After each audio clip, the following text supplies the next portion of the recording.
On today's City Beat, we head back to the runway for a look at the highlights from New York Fashion Week.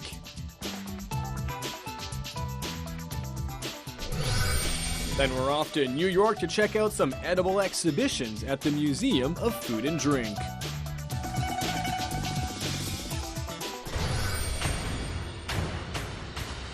We'll look back at what made Kung Fu films some of the most popular in China.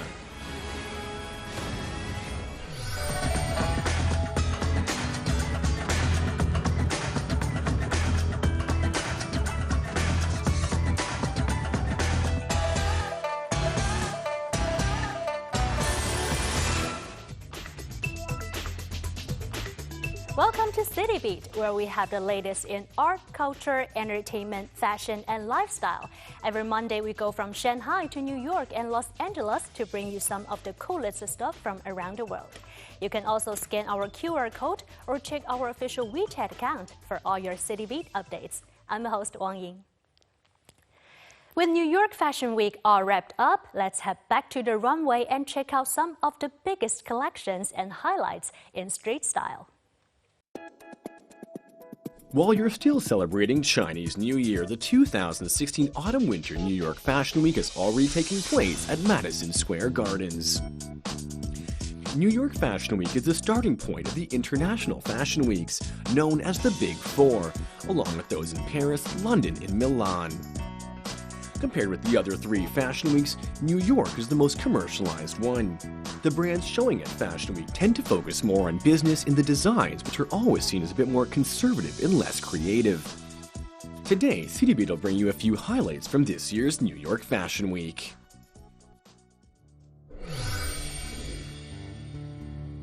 The fashion industry seems to be a glamorous one. However, over the past few years, Fashion Weeks are experiencing some low times, with designers and sponsors quitting the weeks one after another. Now, Fashion Week is looking for some changes. It seems that the future is here, with New York Fashion Week's top story, the sudden arrival of the See Now, Buy Now items available straight off the runway. In perhaps the biggest shakeup of the fashion show system since Ready to Wear took to the catwalk, Burberry and Tom Ford announced that it would move to See Now, Buy Now collection models after this season's women's collection. In other words, it will no longer unveil clothes 6 months before they're available in stores. The format has to change, the way we present has to change. Burberry was built on a creative, pioneering spirit, and that's kind of what this is. You know, it feels right for us, and so this is an evolution. Of course, for brands like Burberry and Tom Ford, their presence and reach in the industry are high enough for them to make such a big decision. However, for smaller, more independent designers, they still need to wait the 6 months period to solve the issues like showing, placing orders, and production. But whether the new system is really the future of Fashion Week, we'll just have to wait and see. Now let's check out some of the more exciting moments in fashion trends from the event.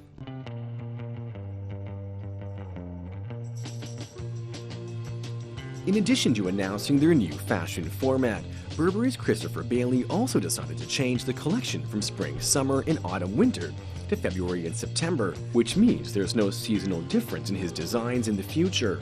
Although the news is new, the idea is already being fully developed within the industry. On the runways, you'll find tank tops matching with short shorts or skirts everywhere. At Coach's 1941 show, nearly every model wore a statement coat or a jacket down the runway with their legs naked. The edge of the skirt is at least 10 inches above the knee. It's the same case with Alexander Wang. On the runway, Wang offered up a selection of punk and grunge-inspired looks.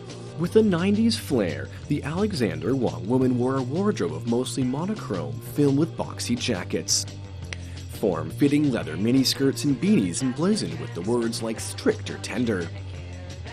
But here's the question, are you seriously not feeling cold without trousers in winter?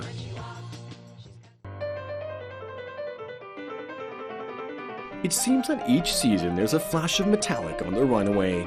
It's the same case this season. Metallics popped up in the form of suits, liquidity dresses, and jumpsuits at different brands, namely Suno Opening Ceremony, Oscar de la Renta, and Marc Jacobs. Though only Peter Copping's third Fashion Week showing for the house, it's evident he has the codes of Oscar de la Renta down pat, skirt suits to gowns. The metallics continued into the collection, which included, among other sparkling items, a vibrant gold pantsuit, a silvery cocktail dress, and a gold foil trim down. There's also some shining items in Marc Jacobs' latest collection. However, they couldn't be more shining than Lady Gaga's appearance on the runway as a model for the finale of the New York Fashion Week.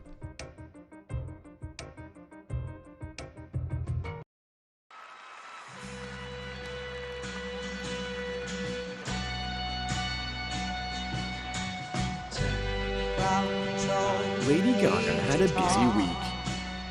She performed at the Grammys in Los Angeles on Monday, showed up at Brett and Maxwell's show in New York on Tuesday, and on Thursday was a surprise model in Marc Jacobs' show at the Park Avenue Armory. She put on the blankest of model expressions and started the runway in platform boots, a huge black coat with green-tinged fur sleeves, and a big bow at the neck in pastel green with a matching purse. What was interesting is that there was no applause or audible sign of recognition from the crowd. What did y'all say? What you said? What you said? What you said? What you said? What you said? What you said? Another headline from New York Fashion Week was Kanye West releasing his Yeezy Season 3 at the event. For the third showing of Yeezy, Kanye West set the stage for MSG in grand fashion, with an audience of thousands of adoring fans. Of course, his biggest supporters, the Kardashian-Jennifer family, were all in attendance. Although fashion critics think his clothes were just like recycled items, honestly, who cares? As long as he's Kanye West, that seems to be what mattered most. People always say it's not New York Fashion Week until the Beckham family arrives. As Victoria Beckham introduced a new collection Sunday morning, more than just a few family members were front and center, ready to cheer on the fashion designer. The whole family style resonates with the classic fashion Bible. While the boys opted for blazers, scarves, and dress shoes, Harper chose Gucci loafers and had her hair in two perfect braids. The youngest Beckham also acted like a pro as she sat on Daddy's lap for the show. Well, that was the wrap-up and highlights for the 2016 Autumn-Winter New York Fashion Week. But stay tuned to City Beat as we bring you more from London, Milan, and Paris in weeks to come.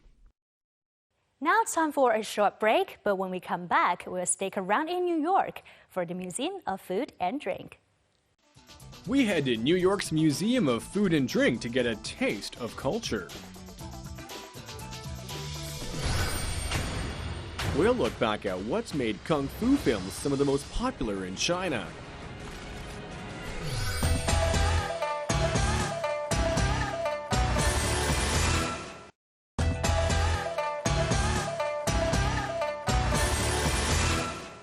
From New York Fashion Week, it's time for New York cuisine.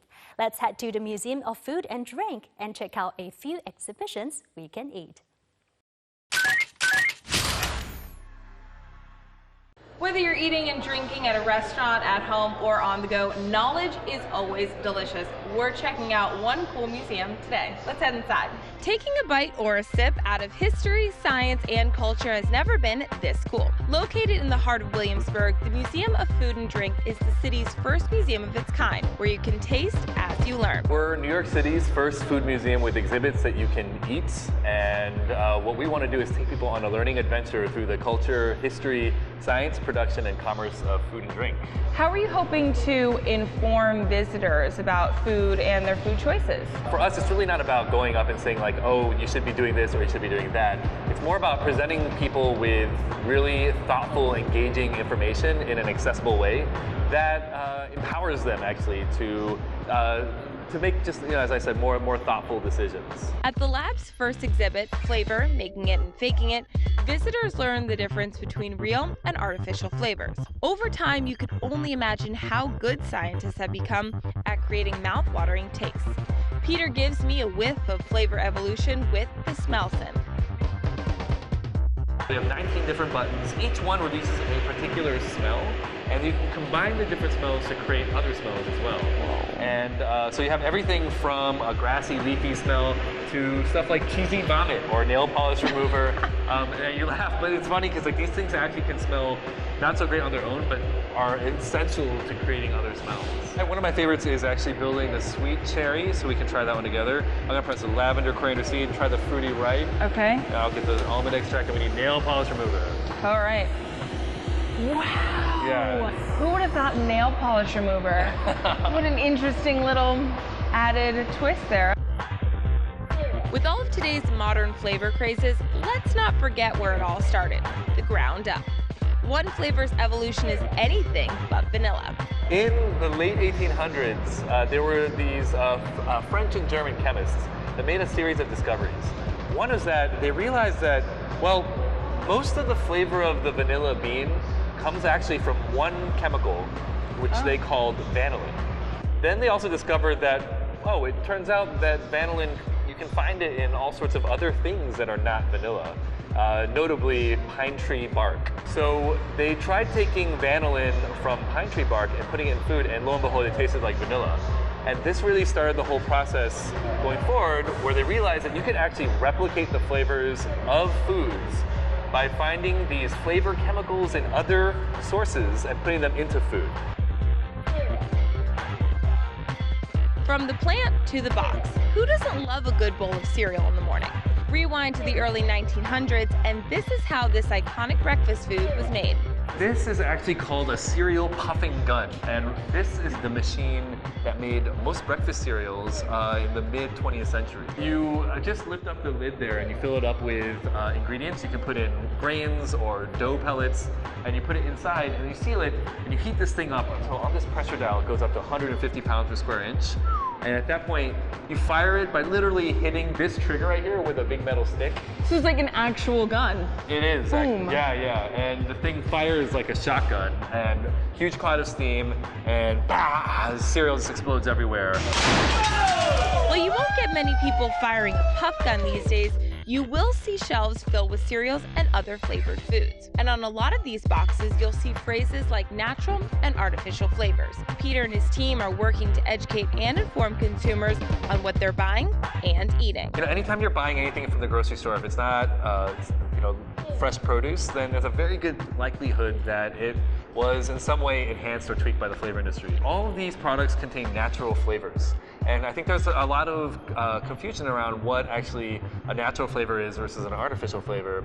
At the end of the day, many natural and artificial flavors are chemically identical. And so when people reject artificial flavors, what the flavor industry will do is they'll get those exact same chemicals, but just source it from a botanical source. But at the end of the day, you're getting the same chemical.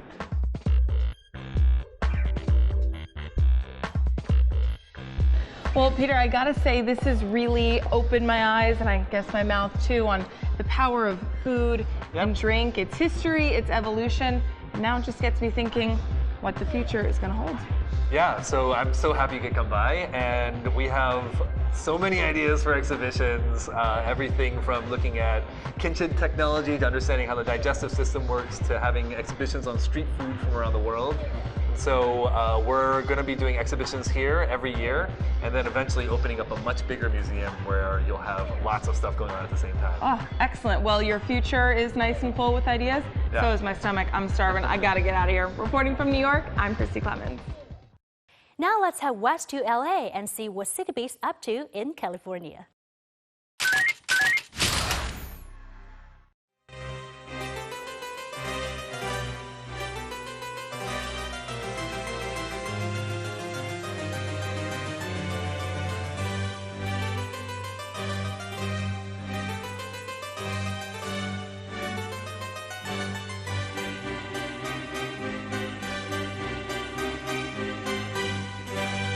The background of the Getty Villa here is that J. Paul Getty who was the richest man in the world in the 1960s and 70s, he decided to expand the building he had in the back of this property behind us up the hill for his art collection in the 60s. His house became too small, and he decided to recreate an ancient Roman luxury villa that was lived in by the great senators of Rome. And he had a very specific villa in mind.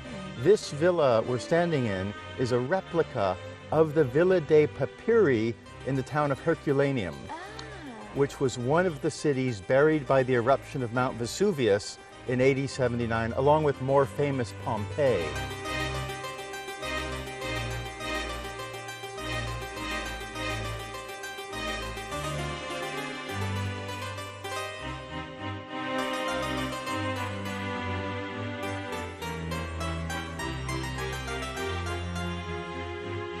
Villa now is the only museum in the United States dedicated to Greek and Roman art.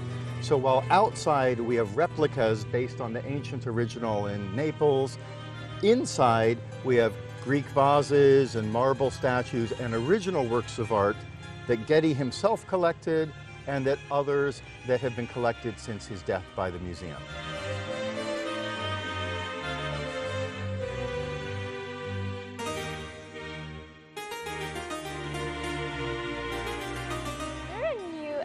Coming up? Well, we're preparing right now for a very special exhibition called Roman Mosaics Across the Empire, which will have mosaics, mostly floor mosaics, from our own collection and a few loans that will be here from March 30th till September 1st of 2016, and that will be very exciting for us. Beautiful.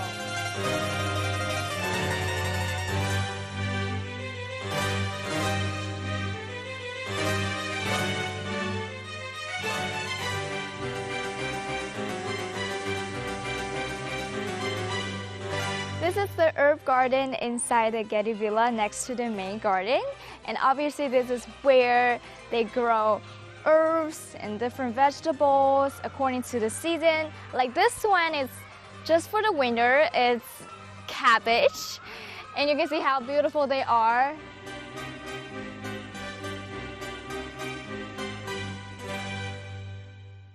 Now it's time for a short break, but when we come back, we'll see what's up with the new generation of Chinese martial arts films. We'll look back at what's made kung fu films some of the most popular in China.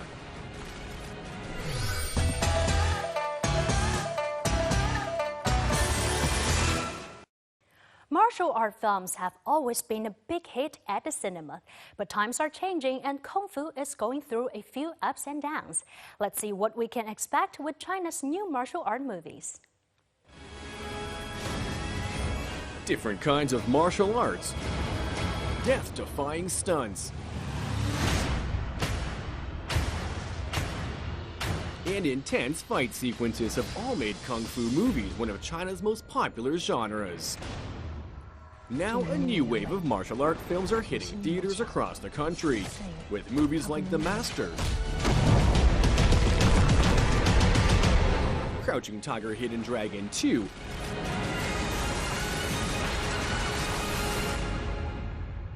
and even Ip Man 3. So today we've invited film critic Wong Fei to analyze the development of Chinese kung fu films and tell us why they've become so popular and give us a look into the future of Chinese martial arts films. 功夫电影它的火其实是从《卧虎藏龙》之后开始的，因为在《卧虎藏龙》之前，包括徐克的老一代的所谓的那些新武侠等等的武侠电影，其实已经相对来说没落了。当《卧虎藏龙》拿了奥斯卡奖之后，它这种所表现的文化的这种东西受到了西方世界的认可，在国内引发了一波的这种浪潮，可以说，包括张艺谋他后来就拍了《英雄》，陈凯歌就拍《无极》，他们都试图去通过这种武侠类的题材来冲得一个奥斯卡，因为认为这个东西是热门的，是跟风的，但他们都失败了。因为李安相对来说他的功夫电影更注重的是一个人文的东西在里面，就从《卧虎藏龙》来讲，他把一个大的时代的背景融合在了一个经典的武侠的故事的模式中间来进行了一个叙述，就通过它可以反映的是一种人文的情怀在里面。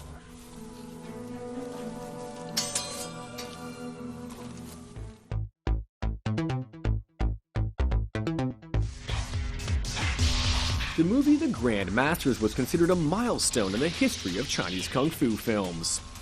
Before that, it was all about the old-school blood brother legends, using wires and fictional characters.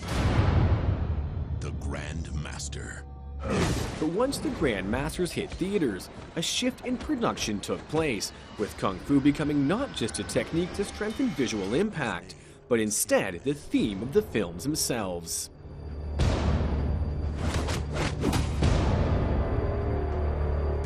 Now kung fu embraces realistic scenes and action, aiming to reflect the humanistic values of the martial arts in the kung fu spirit.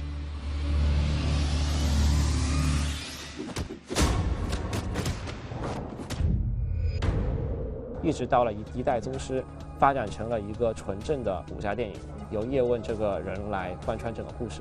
那这里面其实是徐浩峰他本身是功不可没在这里面，因为他的这种写实派的那种武侠的风格，一下子就与之前的老派的那些武侠电影产生了一个明显的分水岭。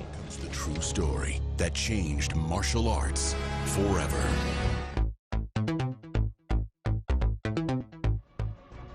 Xu Haofeng, screenwriter of The Grand Masters and director of The Master, plays an important role in the development of new kung fu films.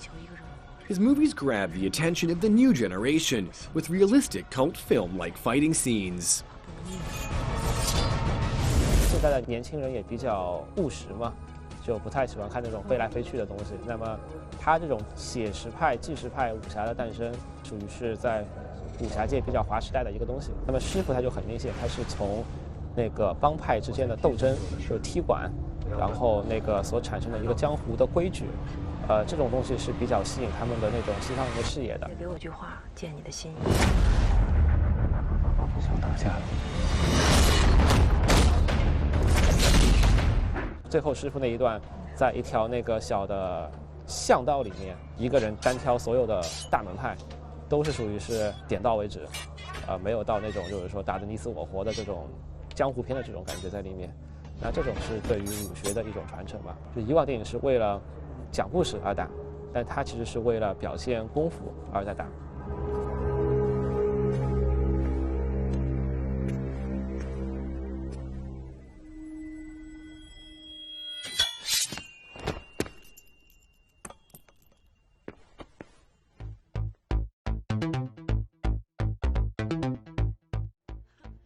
很多投资商在投功夫这种类型的时候，它都是相对来说很谨慎的。我们可以发现一个很明显的趋势，就是说是两部叶问，甄子丹两部叶问红了，然后咏春作为原本一个南方的小传种，在荧幕上开始大放光彩。现在只要提起中国功夫，只有咏春一种了，基本上。Different styles of Wing Chun Kung Fu can also be seen in many films, like in The Grand Masters, or the South Wing Chun in The Master. And even Ip Man 3 features Wing Chun versus Wing Chun for the final fight sequence. 当咏春和叶问成为一个 IP 之后，所有的商业资本、所有的热钱，他愿意跟风投资的时候，他只愿意去投这种已经有一定的有 IP 和品牌效应在那边的东西。那这对于功夫片的发展其实是一个制约，我们很少能够看到新颖的武术在目前大荧幕上面出现吧。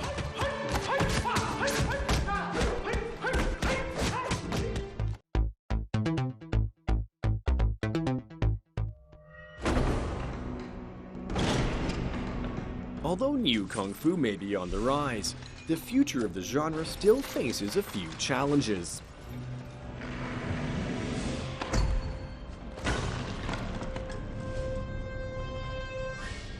计时的话，它确实是一招一式你都得去练的，因为像张震拍《一代宗师》的时候，就去专程的去练过他那个拳种，而且甚至拿了一个全国大赛的冠军，因为他们确实是花了很多的心思。Most martial art directors are still from the older generations. In fact, we're not seeing any new martial art directors really capable of taking the reins. There's also less actors with real kung fu skills due to the rise in computer-generated effects. Starting from fantasies to legends of the Blood Brothers, kung fu films have developed into a unique icon presenting Chinese culture through the martial arts in a realistic way. The realistic style of today's kung fu movies may be the last radiance of the setting sun. Nevertheless, keeping the heat of kung fu films in the future is varied. The realistic style of today's kung fu movies filmmakers in the new era of movies.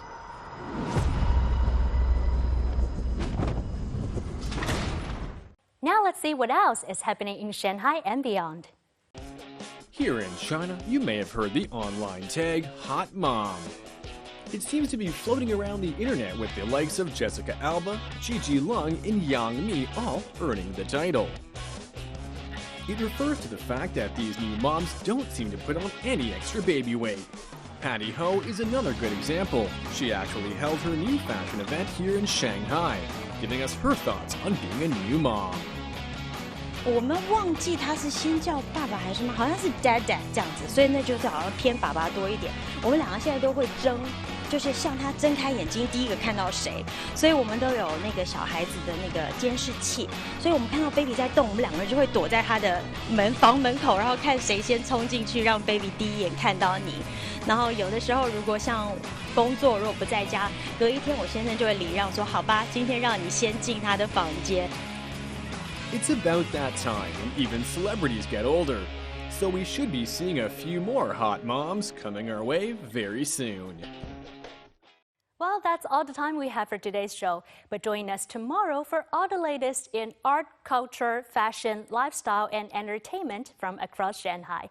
And remember to scan our QR code and check our official WeChat for all your City Beat updates. I'm host Wang Ying, and thanks for watching City Beat. Bye for now. Next on City Beat, we'll talk to leading Cuban musician Enrique Verona from the Buena Vista Social Club.